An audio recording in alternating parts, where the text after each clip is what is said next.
Allez, encore de la désinformation relayée par Automoto. Les voitures électriques seraient plus chères à entretenir que les thermiques. Quel bullshit, putain. C'est incroyable. C'est incroyable de publier de tels trucs, quoi. Si vous êtes déjà rendu en concession pour chercher quelques informations à propos d'un modèle électrique, il y a forte chance que pour que le vendeur vous explique à quel point ce type de véhicule est économique. Certes, une voiture zéro émission est plus chère à l'achat, mais cet investissement serait vite amorti à l'usage, alors que le coût de ce dernier est nettement moins élevé que pour les voitures thermiques. La recharge, surtout si elle est effectuée à la maison, est en effet moins chère qu'un plein d'essence, tandis que l'entretien serait aussi plus économique. En effet, pas de vidange à prévoir ni de pièces mécaniques à changer. Les pannes seraient également plus rares, et donc les passages au garage aussi. De quoi séduire les plus récalcitrants, finalement, logiquement attirés par l'idée de réaliser d'importantes économies, sauf que voilà, dans les faits, la réalité n'est pas si rose que ça, comme le souligne la société WePredict. Ça me rappelle du coup l'étude qui avait été menée avec une Tesla là, qui coûtait plus cher selon eux qu'une thermique à l'entretien. Bon, le bullshit est total. C'était pas WePredict, je sais plus quelle entreprise c'était il y a quelques semaines là. Ah là là, ça continue hein, la désinformation. En effet, l'entreprise s'est penchée sur les voitures électriques et plus particulièrement sur leur entretien, qui serait donc bien moins onéreux que les véhicules essence et diesel standards. Sauf que voilà, c'est en réalité loin d'être le cas. Pire encore, les modèles zéro émission coûteraient même plus cher à maintenir en bon état de marche, même si cette différence a tendance à s'estomper au fil des années.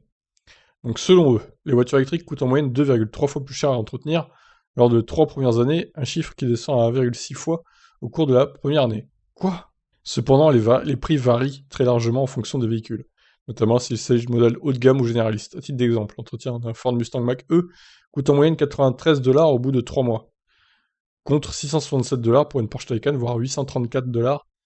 Mais d'où ils sortent ces chiffres? Mais c'est hallucinant, c'est n'importe quoi. Mais alors, pourquoi est-ce si cher de faire entretenir et réparer une voiture électrique? En réalité, cela s'explique par le fait que les problèmes sur ces véhicules sont généralement plus difficiles à diagnostiquer et à résoudre.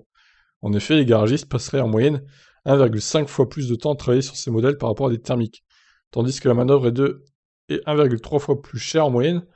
Selon le vice-président de WePredict, René Stephens, cette situation est tout à fait normale, soulignant en effet qu'il s'agit d'une industrie en plein lancement, et qu'il est compréhensible que les garagistes ne connaissent pas encore tous les soucis spécifiques aux véhicules électriques. Ceci concerne notamment la recharge ainsi que les câblages, mais il s'avère que les roues ont également tendance à s'user plus vite, du fait du poids plus élevé. J'en ai marre de dire des conneries pareilles, franchement, c'est abusé quoi. Il n'y a aucun détail sur ce qui est plus cher ou les sommes là, ils les sortent de leur cul, hein, excusez-moi d'être vulgaire, mais d'où ça sort ça? Ceux qui ont une Porsche Taycan ou un Jaguar I-Pace, témoignez s'il vous plaît dans les commentaires. 834, ça c'est même plus cher pour un Jaguar I-Pace qu'une Porsche Taycan, alors que la Porsche Taycan est 3 fois plus chère quoi. Mais ça sort d'où ces chiffres, franchement? C'est n'importe quoi. Je dément totalement ce qui est dit là, franchement. C'est du bullshit le plus complet. C'est même pire que ce qui avait été dit pour la Model 3, je crois, hein. Là, c'est terrible.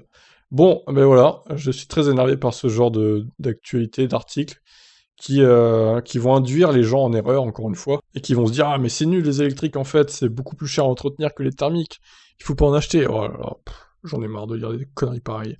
Bon, allez, je vous laisse réagir dans les commentaires, bye bye.